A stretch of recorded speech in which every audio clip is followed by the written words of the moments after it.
It's difficult to pay too much attention to transfer rumours at the moment. There's a lot of them around because of the international break.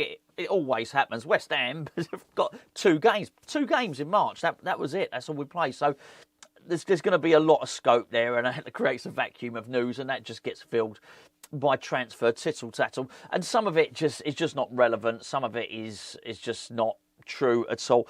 But I do think in terms of the West Ham striker search, I'm not saying every link is true, clearly they're not, but West Ham's desire and the importance of us getting a striker, that's absolutely, that's completely bona fide. That is absolutely going to be the case.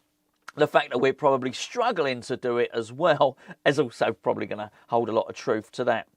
So it was quite interesting to hear yesterday that Brighton Hove Albion are pretty miffed, really, with the loan deal for Evan Ferguson, the fact he's not getting any game time. Now, I completely understand that. From all parties, from Evan Ferguson's point of view, you can understand why he'd be disappointed. You can understand why Brighton would be disappointed. You can understand whoever signed a paycheck. I don't know what the loan fee was, but I'd be very surprised if the loan fee wasn't significant. I'd be imagining it would. What did we pay for? I think our loan fee for Calvin Phillips last season, I think his wages were about 3 million for the remainder of the season, something like that, and the loan fee was 4 million. Maybe it's the other way around, but to bring Calvin Phillips last season cost £7 million. It's not that much, right? And that was a disaster. I was going to say I'm not going to compare Evan Ferguson's loan deal to Calvin Phillips in terms of success, but actually we don't know. Obviously, he had the difficult things. He was Mr. Red Card, wasn't he? He got himself in a bit of a pickle with the fans. He was useless. He was directly involved in us conceding 3 goals quite early on once he arrived at West Ham, and so it looked like a bit of a disaster. And then he just didn't play. But it's very, very hard at the moment to say, Evan Ferguson's looking more successful than that. It's not quite as catastrophic, is it? Because he hasn't had the direct involvement in goals. He hasn't stuck his middle finger up at fans. He's not been sent off. But actually, in terms of impact, he's not done anything either. I don't think it would have cost us 7 million, but I wouldn't be surprised if the Evan Ferguson loan deal has cost 3-4 million, something like that, in terms of the wages and the loan fee. And it's certainly not an amount of money that West Ham can really afford to hemorrhage. So I can understand from West Ham's point of view, they might be thinking, whoever's doing the bean counting might be thinking, hold on, why have we done this? Brighton's point of view, well, as I understand it, they didn't particularly want to loan him out, and it was the player that really pushed forward with this suggestion for this deal, because he was frustrated with not getting much game time. And I'd make the point, I've said it a number of times, but just in case you missed those videos, his last game was when Brighton got thumped by Nottingham Forest. He played 20 minutes. He was on his way back from injury, just started to get back into the team. He played 20 minutes. So he was he 90 minutes match fit when he arrived at West Ham? Well, no, probably not, but he just played 20, which probably means he could have then gone in and played a half, then the next game he could start a game. I don't actually think it's a fitness issue, even though Graham Potter's alluded to it. I think he just don't fancy selecting him. So, very much Brighton wanted to keep him there to be a sort of super sub or whatever. He moved to West Ham to get football, and he moved to West Ham to get starts. And I think he really pushed it through. Potter really wanted him. He really wanted to come. He wanted to play first-team football, so on and so forth. It's just not happened. So you can now understand why Brighton might be thinking, well, hold on a second, what's all this about? How much sympathy do you have for Brighton? Well, not a lot. They're doing absolutely fine without him, and they've been recompensed. But even if you think, well, whatever, we've paid them the money, we can do what we want with him, it still doesn't prove to be a good acquisition, a good short-term loan. In fact, it was crap. And I said at the time, I couldn't have foreseen this was going to happen. I said at the time I was really pleased it was just a loan. And there was I reckon it was probably 50-50. I reckon it was in thirds. I think maybe a third of people were happy it was just a loan. Maybe a third of people, thought we should have at least an option to buy. Maybe another third thought we should have an obligation to buy. I'm really pleased we don't have an obligation to buy on this one now, because I think it would start to look really silly. They were talking about over 40 million. If you looked at it now and you thought, crikey, West Ham have got to fork out £40 million now, I wouldn't be. I'd be a little bit worried about that. Maybe, just maybe, you could argue that if we did have the obligation to buy, he would have played him. He would have featured more. I don't know. That's we have to imagine that to be the case. That's certainly not as we don't know that for a fact, of course. West Ham got no intention of getting this player, buying this player. Makes it a bit odd. And I understand. I don't think we should go and buy him now. But it's suited no one. It hasn't suited West Ham. We've not scored more goals. Our goal scoring output's been shit. It's been we scored 9 goals in 9 games, conceded 10 goals in 9 games. We continue to have the least amount of shots in the Premier League. Going into the last game against Everton, our average was 9.6, and that was lower. We had less shots since Potter took over. Less shots on target and less shots off target than the other team in the Premier League. And we were at 9.6 per game. We got 10 shots against Everton. That wouldn't have raised the average too much. So we were still there.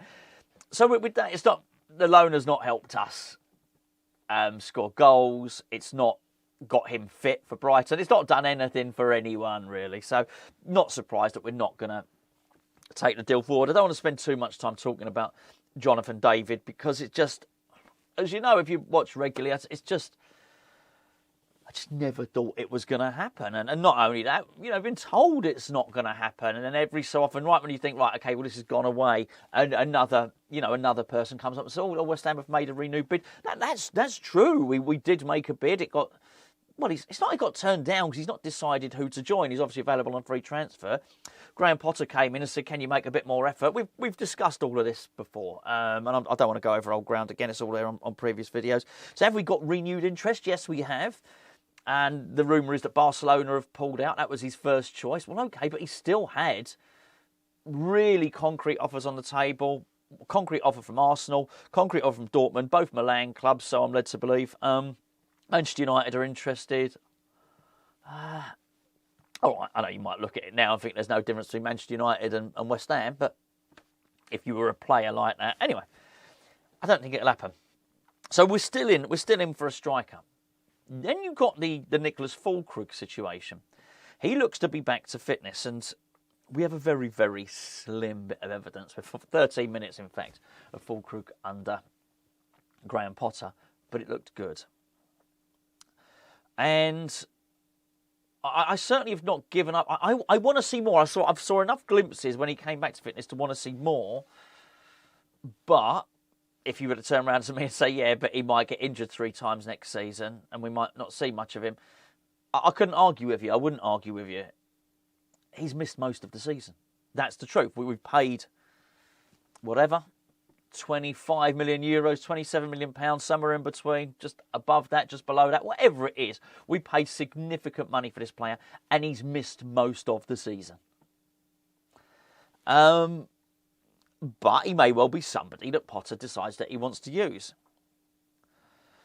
We still have to go and get a striker, though. We cannot rely on Niclas Füllkrug. But listening to his comments, he sounded a lot more buoyed. He sounded a lot more positive about his time at West Ham. So talking about his comments, he's gone over to Germany during the international break. Apparently went up there to actually meet up with the German national squad. That's where he got his first injury this season, was training after a game against Hungary. Might have even scored. Game against Hungary, quite possibly. He scored, then he got injured in training. So he's fit, not match fit. He's fit at the moment. He's not gone to play for Germany, but gone to meet up with his teammates. And whenever he goes to Germany, he does media stuff he quite likes. He's quite a popular guy. I think he's quite a charismatic person, isn't he? So I think the media quite like him, and he does podcasts and game shows and stuff like that. Well, he's been over there now and chatting and talking to whatever, doing interviews. And he just sounds a lot more positive about his time at West Ham, or about the future at West Ham. Listen to the language that he was using before. We know he didn't get on with Lopetegui. We know that now. And it was about, he called the transfer a disaster. It's been a disaster. So the language is very different now. So I wonder if there is a space for him next season. That would be good, but we cannot rely on that. We cannot rely on... Look, Danny Ings isn't going to be here. Danny Ings is going to leave. We cannot rely on Mikel Antonio and Niclas Füllkrug being our strikers next season. I mean, that can't... I know Antonio's deal is up at the end of this year. We don't know what's going to happen, and I think the club are going to need to see a little bit more before they do anything on that. Make of that what you will.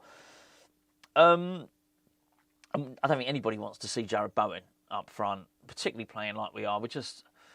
Bowen's one of the guys. Actually, I tell you what, one of the things I've really enjoyed seeing with Bowen in his improvement over probably the last 18 months has been the development of his right foot and the way he tends to cut into the box from the right wing and cut the ball back. He creates chances. So him being up front, it lessens our ability to create. He's one of our creators. Would you call him a number 10? No, not that type. Not that type. But he's definitely improved. His first touch is exemplary now, Bowen, and I think he's really improved his weaker foot. And I think he's a supplier. He supplies now.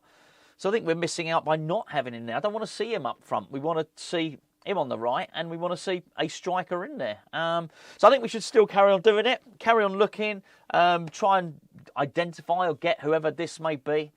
There's one thing we do know, it ain't going to be Evan Ferguson.